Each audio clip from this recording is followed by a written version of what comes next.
All right, all right, all right. Welcome to the Frankie D'Astoli Show. I am your host, Frankie D'Astoli. I'm just going to get right into it. I know I usually start with some Catholicism. I usually start with, growing your relationship with God. But as I made the episode, the last episode that dropped on just kind of where we are midpoint in the month, I didn't really cover everything that I wanted to cover. And I realized that I kind of left you guys with just not a lot of in-depthness about my day-to-day and the things that I face. And I literally, about 30 minutes ago, had something happen, and I was just like, I just need to get on here. And I just need to talk about these types of things because they're just crazy. They're crazy. I mean, literally, like when I put it in perspective, I'm like, I could write a book about all of the absolute nonsense that me and my boy Steve, my partner, go through on a day-to-day basis. And it would probably be a bestseller. I kid you not. It would probably be a bestseller. So I get a call from my property manager, and she's an in-house property manager that we brought on a few months ago, and I love her. She's phenomenal. But when I get calls from her, it's usually one of two things. It's usually some sort of like guidance question about like, hey, what's the like, operating procedure for something like this? And that I'd say that's probably about like 20 to 30% of the time. The other like 70% is just bad news. Like it is just bad news. When my phone rings and I see her name, I'm just like, what's going on now? So I take this call, and this is probably already about the seventh call that I've taken from her today. And she's like, yeah, so this tenant that we have is smelling like significant weed coming into their house, and it's coming from the house next door. Now, my partner and I own the house next door, and we own the two houses next to that. And this one tenant in this house, who now is, we're having this weed problem, has been just an absolute thorn in my side. And I'll even back it up a little bit, right? So this was the very first tenant that me and Steve put in. And I'm going to be totally honest, and we'll be completely taking ownership of this. We shot from the hip so far on this thing. I mean, just so far. Steve and I, this was the first property that we were doing the Burr method on. So we bought it, we renovated it, and it was looking fire. Like I was like, yo, this house came out great. We got to get a tenant in here. And he was like, yo, I got this tenant that like came to look at one of my other properties. She didn't get it, but she really wanted it. And like, she's good, like she's solid. She's paying even more at her current place now. And the landlord's selling it, this, that, and the third. And I'm just, I'm like, cool. Like, how much can she pay? And he's like, she'll take it for 1650. And when you get like a high price point on rent, just total common sense goes out the window. And it's like all I saw at that point was like the money, right? I was like, yo, we're chasing this paper. Like, cool. This chick's gonna give it to us, and we're gonna be able to refinance immediately because we'll have our tenant in there, and it's gonna work out. It's gonna be awesome. And this is just again, now that I look back on this, I'm like, what a stupid decision. And if you are in this position, just don't do what I do here.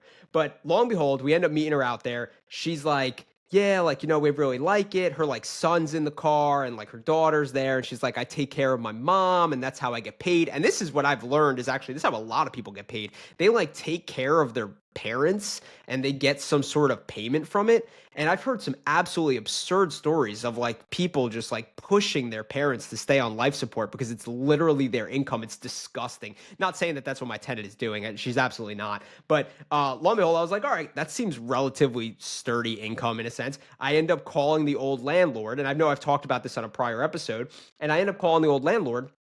And he's like, yeah, she's phenomenal. She's great. And guys, of course the landlord's going to say that, right? If she was awful, he wants her out of the house. So of course she's going to say that. Lo and behold, she was paying 1,800 at this place. She ends up saying that she's going to pay 1,650 with us. We barely run her through any screening process, which was absolute disaster. And she ends up coming in, right? And there was a handful of little hiccups that happened in the meantime of that. But we end up having to take her to court because she's behind 2 months on rent, right? So now at this point, she's behind $3,400 on a month of rent.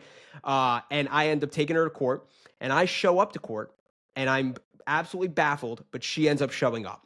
And we both go in front of the judge, and I state my plea or my case, whatever you want to call it. I'm just like, listen, she hasn't paid the past 2 months. She's barely communicated with me. I put a pay or vacate notice on the door. I've done absolutely everything. I've tried to install a payment plan for her. She's just not paying. At the end of the day, like I run a business here, like as much as I'm trying to be as lenient as possible, and I understand she might have quote unquote fallen on some hard times. Like I need money, right? We can't just be eating these mortgage payments. Like we're not going to survive. This is how we operate. And the judge pretty much was like, no, totally understand. Like, do you have anything to say for yourself? And she was pretty much just like, some promises were made to me that I couldn't, that didn't come through. And because of that, I couldn't keep my promises with him, talking about me. And lo and behold, the judge pretty much was just like, listen, uh, you have 11 days to make this payment. If not, the landlord, myself, Frankie, can go in and could coordinate a lockout date where the sheriff comes out and locks you out and kicks you out of the house. So after we walk out, she grabs me and she's like, I just want you to know I have the utmost respect for you. And I'm just like, listen, like at the end of the day, like I'm not trying to kick you out. Like I'm really not. And truth be told, guys, I really don't want to. And here's the reason why. Number one is she wrecked this house.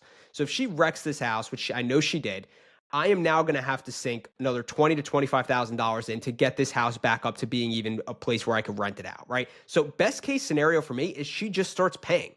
And that was what I said to her. I was pretty much like, listen, like, I don't know what you want to do, but like, I need the money. You've been, dragging your feet for 2 months now, and your communication has been absolutely awful. I understand some things have not gone your way, but like at the end of the day, like this is how this works. I provide housing for you. In return, you make payments for it. This is how it goes.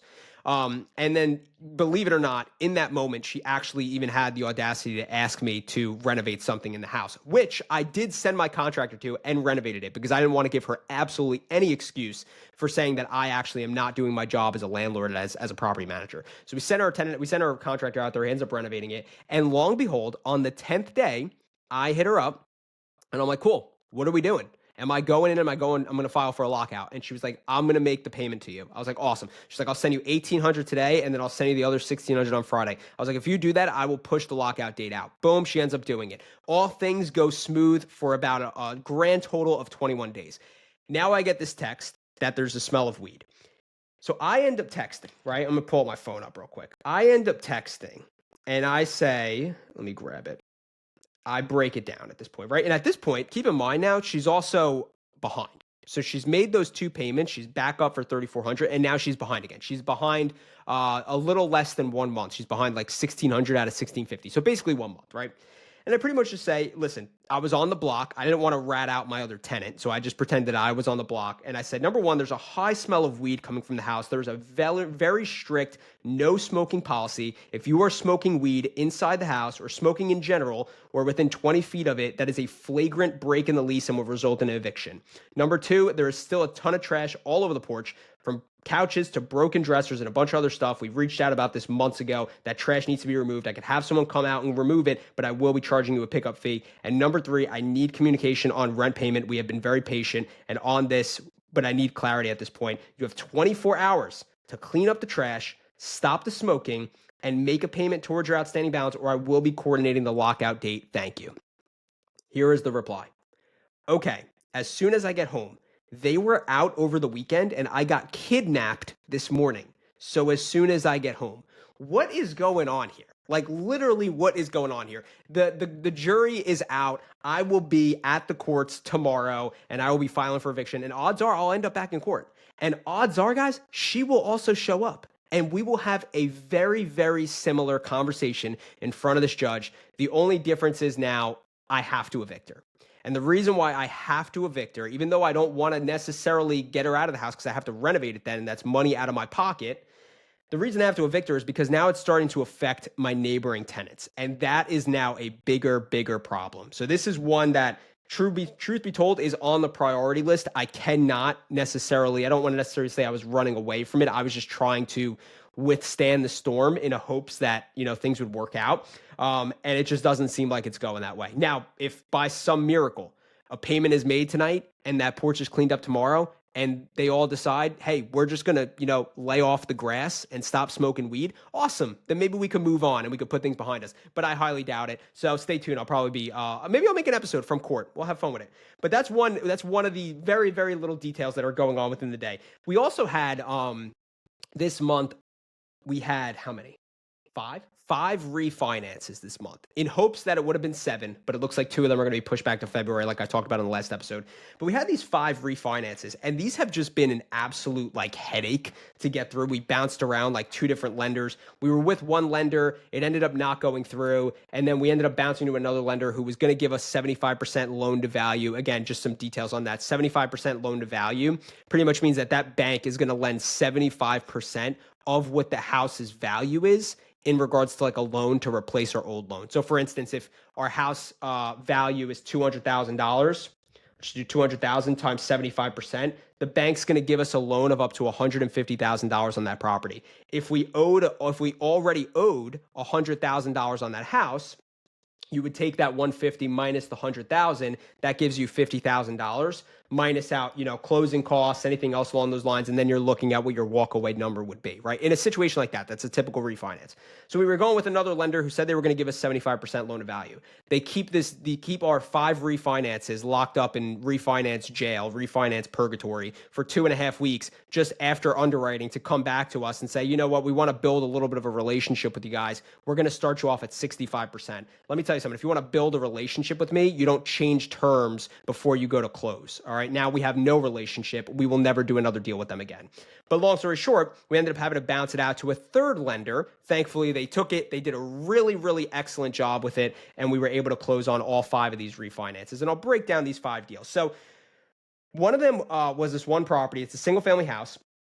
And, me and my boy Steve, we like to just do stupid things. We really do. And we like to, justify those stupid things with, but it'll be all right. Like, we'll figure it out. Right? So we end up getting this one deal where these tenants were living in the house, and they've lived there for 30 years. So their parents actually used to own the property. And their parents ended up passing away, I think, or something along those lines. They might have ended up selling it, something like that. And it was purchased by another landlord. And the landlord ended up keeping like the kids in there as like the tenants, but they were paying like way under market value. And when the landlord bought it, he never renovated it. So like when he bought it like 8 or 10 years ago, whatever it was, he never touched it, like literally did nothing to it. So we end up coming across it, that then landlord ends up listing it.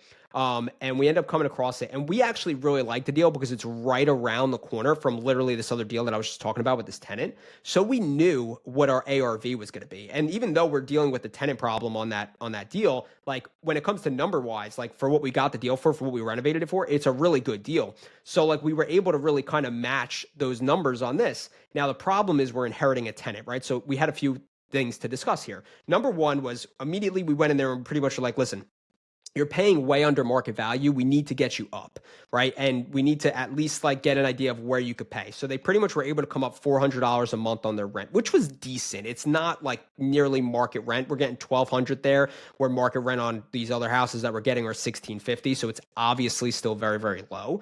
But we pretty much, we were able to do it in a sense of where we thought we were able to buy the house for so cheap that we might have been able to refinance on it without having to do much in there, and still being able to pull out some equity and keep it on a low loan amount that we would be able to cash flow on it. Well, as most things happen, they don't always happen the way that you want. And we realized that we would not be able to get the refinance number that we needed in order to get out of that deal kind of cleanly without having to owe any money. So we ended up having to renovate it, but there's tenants in there. So we gave them the option. I was pretty much like, listen, guys, we could temporarily move you to one of our other properties that we have that's vacant, or you could stay in here while the renovation's going on. And they were like, we do not want to leave. Like, we will stay. So I kid you not, guys, like this is something out of a movie. We did a full-blown renovation on that house while they were living in this house. It's absolutely absurd how it even happened. And truth be told, like I went in there, it's not nearly like as nice as the other houses when they're totally vacant and we could just have free play with how we're renovating things. But we made it happen, right? We kept the bathroom like just intact, the whole reno, until it was the absolute last thing we had to do. They don't even really use like the kitchen. They just order food all the time. So like the kitchen was pretty much like second, they didn't even need it. And then the floors and the paint, like everything, we found a way to actually make it work where we moved certain things from one room to the other. It was an absolute disaster. Big shout out to my contractors for like actually putting up with that. And Steve, who's the project manager of the business, like he did a phenomenal job with that whole situation. But long and behold, we end up renovating this thing. And we go and we get our appraiser in there, and it refinances, and it appraised for only $5,000 less than what the other houses were appraising for that we have around the block. So it actually, when it came out to like a numbers perspective, it ended up working out just as good in our favor.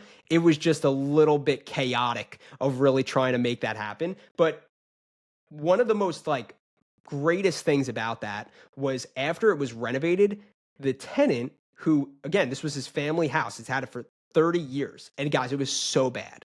Like, I cannot emphasize this enough. Like, it was so bad. Like, my exterminator went there because like my demo guy went in there and he was ripping up the floors, and he literally said, he was like, there's like 1,000 dead cockroaches in this house. Like, how sick is that? My exterminator went in there and he told Steve and I, he was like, yeah, like there was like 600 roaches like in this girl's room. Like how disgusting, how disturbing. I don't want to like, put any of my tenants on blast and how they lived, but like that's the realities of the situation is like this is how some people live. It's insane.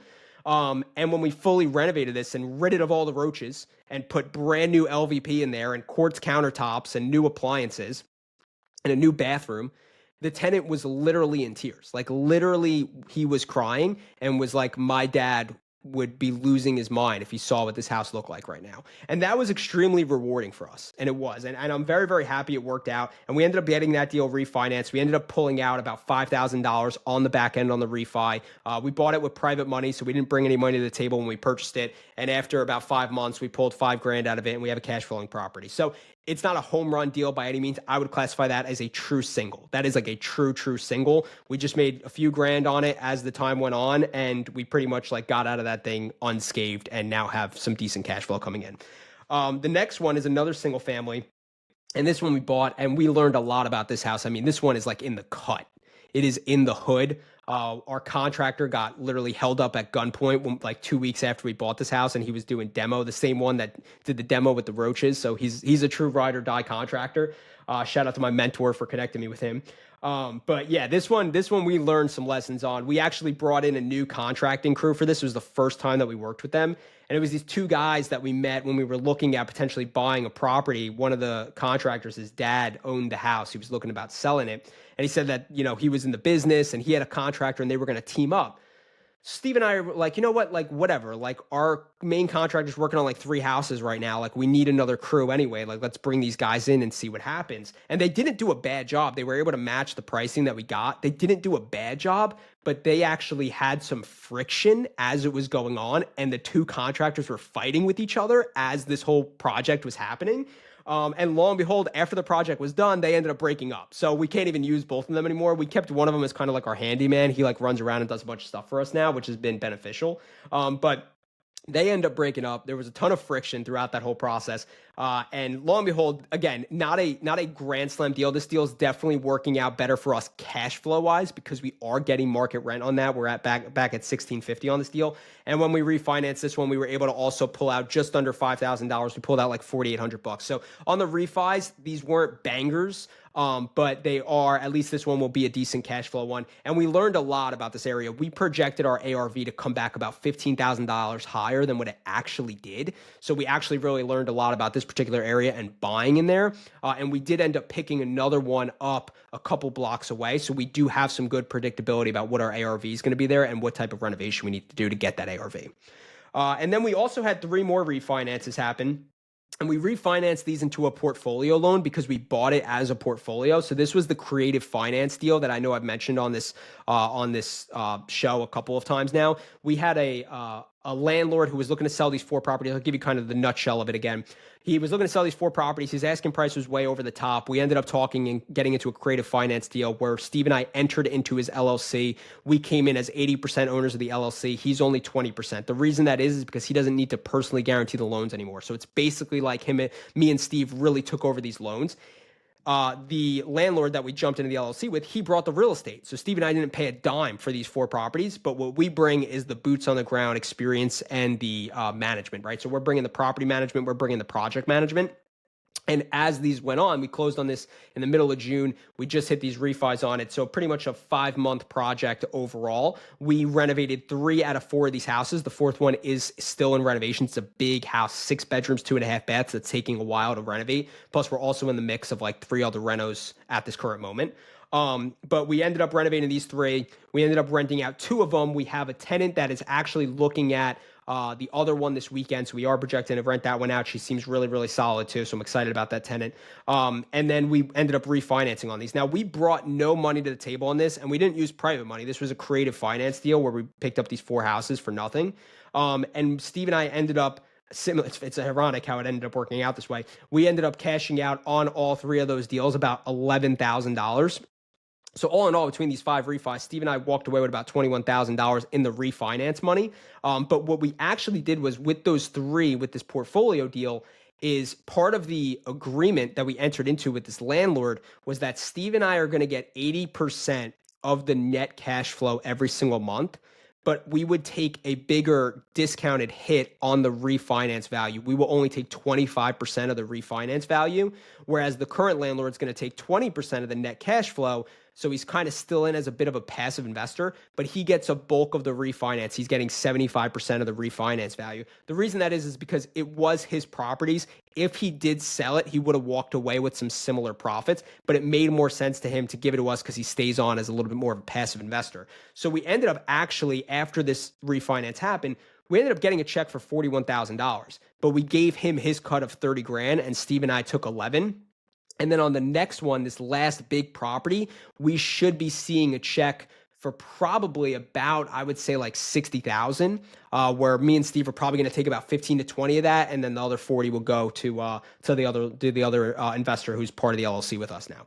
So that one, I'm excited for that one to eventually play out. But again, these are 5 deals that we paid nothing for. We had no money invested in the deal. All we invested was our time and our efforts. And after that period of time, we ended up cashing out $21,000. And now we have good cash flow coming off all 5 of these properties. So it was a huge weight off the shoulders to finally get these closed because like I've said, they've been in refinance purgatory for like 60 days. So it was great to actually have that play out and to actually cash out, make some money on those, get those things stabilized, move them across the pipeline into the stabilization category and refocus our attention to the next refinances of the renovations that we have in process. A couple more deals. So we were under contract on this one property and I was actually really, really excited about this. And this one was interesting. So this deal popped up. And again, it seems like every property that I'm talking about, I'm like, oh, we got one around the block. And it just kind of actually happens to be that way because we do have like a handful of properties now that's actually an accurate saying. But we do have one right down the road from this one, right? And this was Steve and I's one of our best deals. This is one of the deals that I highlighted when we talked about, I think it was the last episode of 2024. These are a few of my favorite deals, the sound of real estate. This was a deal that Steve and I, this deal that I'm talking about that we originally bought, we bought it for 55. We put 25 into it. It appraised for 175. We ended up walking away with a check for $40,000 after we refinanced it. It was a phenomenal deal. We had this other property pop up on the MLS. It was listed by a real estate agent and it was listed for $49,000 and it was right down the block. $5,000 less than what we bought the other house that we had. So we were all over it, right? Like we went to go see it immediately and we end up getting it into a bidding war and we bid it up all the way to $68,000. But something that I did here that I would definitely take away if I were you guys.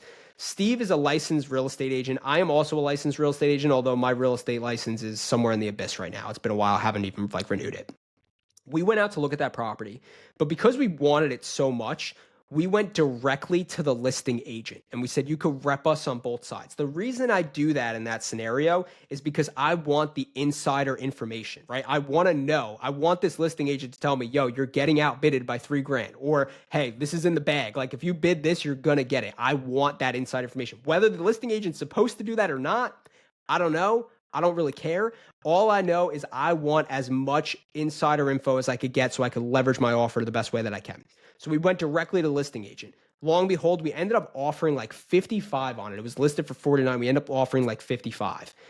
He ends up texting me like later that night. He's like, listen, it's going in above like 60. I'm like, offer 61 on it. He's like, yeah, it's going up. This is like 10 o'clock at night on like a Thursday now. And I'm like, where do we got to be to get it done? He was like, honestly, man, like I'm not totally sure. Like I think we got to be at like 68, but there's other guys involved. I'm not 100% sure. I'm like, yo, offer 68. Like, let's make it happen.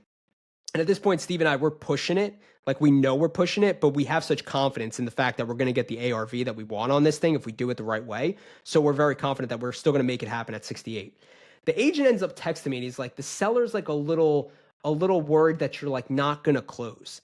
And I'm not going to lie, I'm getting a little bit fired up at this point because I'm getting so into it. And I'm like dropping the councilman's name that I talk with. I'm like, yo, tell him to go on the city website and hit up this councilman and tell him to talk about my reputation. Like I close, like this guy knows I close. Tell anybody, they know that if I get under contract, we're closing on it.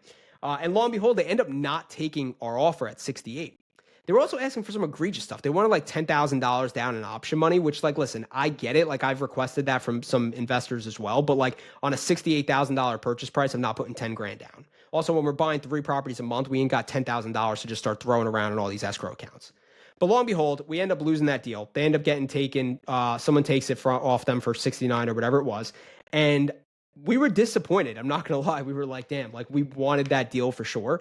But then 2 weeks later, the agent ends up texting me and saying, hey, like, there was an issue that the buyer found. He found out that it needed a whole new sewer line. And if you guys know, sewer problems are my absolute kryptonite. I hate them. But he was like, the seller's willing to drop the price $13,000 and we'll give it to you for $55,000 if you want it. So I'm like, yeah, we want it for sure. And we actually, like, since that whole sewer debacle back over the summer, we've solidified our sewer processes and we have somebody that could really replace that pipe for us for like $7,000. So we automatically already have here like a 5 to 6K cushion on that, as long as it goes as smoothly as we think, right? So we end up going under contract for $55,000 and we end up going back out there to do a walkthrough. We're about a week away from closing. And we're going back out there to do a walkthrough, and I notice a handful of problems that I didn't notice when we first walked the property. First and foremost, the pipes totally froze in the house. This landlord like did not shut the water off, and there were frozen pipes all throughout the house, and there was a literal ice skating rink on the living room and kitchen floor that I could slide on it, and there were icicles hanging from the ceiling. So that's one problem, right? Which we absolutely could have negotiated a price reduction off of that. But what we actually noticed that was a bigger problem was there was a big settlement crack in the side wall of the house. And I called my buddy Justin Eaton up, who's an inspector, who I plan on having on the show at some point. And I FaceTimed him. And thankfully, he took my call and we looked around the house. And what we realized is the entirety of the front of the house was actually falling forward. And this was going to be like anywhere between a $20,000 to $40,000 job, he quoted. So based off of that, we were like, we're out. Like, we're not taking this deal anymore. As much as it kills us, we do not want to get into this massive foundation problem, and then also have to deal with these frozen, busted pipes. And now we're doing an absolute full gut reno with a lot more problems, plus the sewer pipe. It's just way too much for us to take on. So what we ended up doing was exercising our as-is clause in the contract. Now, a lot of people think that the as-is clause is actually really beneficial for the seller, right? Because it's like, oh, the buyer's going to take it in as-is, no contingencies, no inspections. That's absolutely true. And if you're a buyer and you enter into an agreement with an as-is clause and you get an inspection and you find something in the inspection that's, not to your liking, odds are you're going to lose your option money, right? You're going to lose your earnest money deposit. In this case, we have $2,500 in an earnest money deposit. But because we have an as-is clause, as a buyer, it's actually beneficial in this case because we were able to exercise it and say, hey, because of these frozen pipes, the house isn't in the initial condition that we agreed upon when we entered into the contract. And because of that, I want to exit the contract and I'm entitled to my earnest money deposit back. And lo and behold, that's exactly what happened. We were able to exit the contract. We were able to get our $2,500. Supposedly, it's coming back. The seller signed on their end. I'm waiting for the brokerage to get their stuff together with their accounting department and to give me my check. But at this moment, that is the way that it's progressing. So as much as that hurt, and we didn't want to, we were hurting over that deal, and we wanted that deal. Thankfully, something came right through the pipeline very, very quickly. And it actually came from my old job. So my old job is still in the wholesale business. They're still doing things in, PA, Jersey, Ohio, all the East Coast stuff that they do. And they had sent me a deal. And at first, they sent this to me actually a couple weeks prior to this. And at first, they were asking like 75 for it. And I was just like, look, man, like it's definitely way out of my price range. I'm probably going to be around like 55. But if you want my honest opinion, someone out there will pay more than I will. You'll probably get somebody to take it for like 60, maybe 65. Now, I definitely said 65 at that point. I thought somebody would have took it for 65. And a couple weeks go by. They end up following back up with me and they're like, hey, we, our price reducing it. We're going to get it down to like 65. Like, are you sure you don't want to take it? And I was like, man, to be honest with you, I got to get this thing at 55. Like I can't pay much more than that. Lo and behold, we end up going out and actually seeing it because I didn't actually even see it up until this point. And I'm walking it and I'm like with Steve and we're like, yeah, like this thing's actually a pretty sweet deal. Like this is pretty fire. And we end up locking it up for 59. And someone had actually offered 60, but the guy was dragging his feet and I was pressing that we were ready to go and we were going to send our option money deposit immediately. And they sent me the contract. I signed it within 30 seconds. And it was over the weekend. That Monday, first thing in the morning, I was at the bank sending the option money deposit. And that just goes to show if you guys like a deal, you got to execute, you got to move fast. And that other guy who offered 60 offered $1,000 more, but he got beat because he was dragging his feet. And this deal is actually really, really attractive because it provides a lot of options. So again, as I always say, it's right around the block from a couple other houses that we own. I know what the ARV is over there. We're buying this. We're under contract for 59,000. I know that we could get an ARV of 155 if we do our typical renovation on it, which would cost about $30,000. We should cash out anywhere between, $17,000 to $22,000, somewhere around there on that refinance, and then we'll have a decently cash flowing property. But the condition that it's in right now, we very well could just keep it in that shape. Like we could do absolutely nothing and we could wait a month. And I think this thing's going to appraise for 125. So if it appraises for 125 times 75% loan to value, that's 93,000 minus a loan amount of 59,000 is 34,750 minus about 8,500 in closing costs. In 3 months, we can make $26,250 without even touching the house. That's a possibility. Now, will it happen? I'm not saying that it will, but it's definitely a possibility. And that minimizes risk because we don't need to touch it. We don't need to get any renovations going. And it allows us to keep a relatively low loan amount because we're not going to be able to rent it out for $1,650 like we do when we get higher appraised values on these houses that are totally renovated. But because it's a lower loan amount, we should still cash flow relatively the same amount. So that is an opportunity that we could do. And to be honest with you, I mean, that's the same kind of return that we were looking at on that other property that we were obsessed with. So all in all, again, this hasn't closed yet, right? So there's a chance that maybe some things happen, but things are moving relatively smoothly. We will see how that progresses, but that could be a really, really great deal. Then we also have a couple more that we're closing on this month, right? So we have this other deal. It's a duplex. I'm very, very excited about it. A player in my acquisition department, Eddie, he's doing a phenomenal job. He was one of my first students in the dojo, and I brought him on. I saw a lot of promise out of him. I brought him into D&D Equities, and I sent him out on all the appointments that we have and stuff like that. He's absolutely crushing it. He brought me this great duplex, and we went under contract on it for $100,000. We're going to put probably about like $30,000 worth of work into it, but it also comes with a lot. And here's the only thing is I wasn't planning on buying this lot. Steve and I, we talked about this. We weren't necessarily planning on it. We had some thoughts on it, but we ended up going to zoning and we found out that like we really couldn't do much with it. And just the area that we buy in, like there's not a ton of monetary value for lots right now. Like the houses aren't worth enough for it to be worth you building it. So it's not something that we could do anything with. Having said that, we were kind of like, do we want anybody else to own the lot when we have this house right here? It's the corner lot. Like maybe in the future, there's something we could do for sure, but we weren't planning on buying it. And long story short, we are set to close on this thing. By the time this episode goes, hopefully the closing will already happen. But we ended up talking to the seller and we were like, hey, listen, like we're going to buy the house. We're all set to go. Like our lender's ready to rock, but we're not going to buy the lot. So like, we're going to try to, pivot to one of our other investors, which we were already trying to do. We were trying to wholesale a lot in general. And the seller kind of, I think they just had some unhealthy expectations set maybe. And I'm not even putting this on my boy, Eddie. He did a phenomenal job. Sometimes even when you just say things to people, they don't always hear everything. They just kind of hear what they want to hear. And I think they kind of took it as, hey, we're going to buy the house and the lot, when really we were saying like, we're going to buy the house and we may buy the lot. We might not, but we'll let you know. And they pretty much came back and were like, listen, if you're not going to buy the lot, like we don't want to sell the house. Like we want to sell it as a package deal. We know it's worth more that way. And lo and behold, we ended up getting a price reduction on the lot, but now we are forced to close on this vacant lot.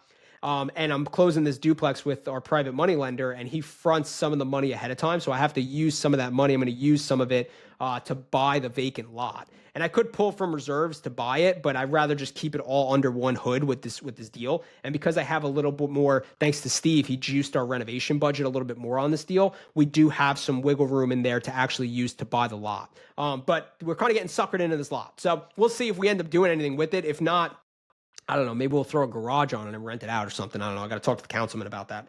And then the last one that we have is this other deal that we actually got under contract with. We were under contract with it for $90,000. The seller initially wanted $110,000. We might have even contracted it for like $100,000. And then we ended up price reducing it to $90,000. And we tried to price reduce it to $75,000 because we were trying to wholesale it. It was just way out of our price range for what we wanted to buy. I was hoping that I would maybe get somebody that would pay a little bit more, maybe like a DIYer, someone who does the work themselves, who's willing to like just get their hands dirty with it. But they didn't. No one ended up wanting to buy it. So we ended up trying to price reduce the seller to $75,000. And the seller just wasn't biting on it. And he pretty much was, he told us straight up, he was like, I got somebody that wants to buy it from me right now for $80,000. If you can match it, I like you guys. But if not, then like, it is what it is.